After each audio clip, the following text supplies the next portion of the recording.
Zamon nozik edi.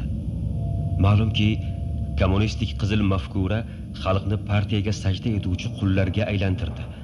Milliy qadriyatlarimizni oyoq osti qildi, azaliy an'analarimizni poymol etdi.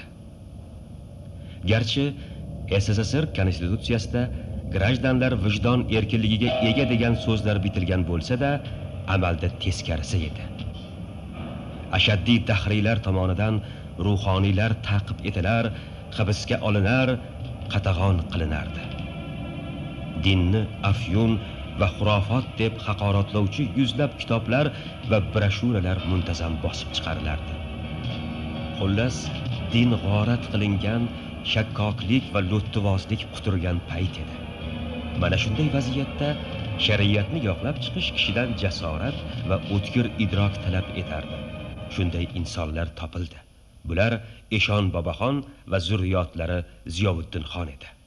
1942-yil aprel oyida Eshon Boboxon boshchiligida bir guruh ulamolar hukumatga chiqib, musulmonlar uchun diniy nazorati tuzish istaklari borligini bildiradilar.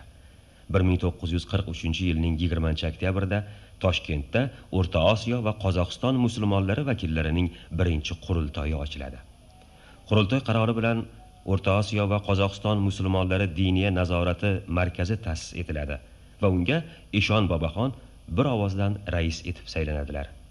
Muovinlikka Shayx Murod Xo'ja domla, O'zbekiston qoziligiga Ziyovuddin xon hazratlari saylanadilar.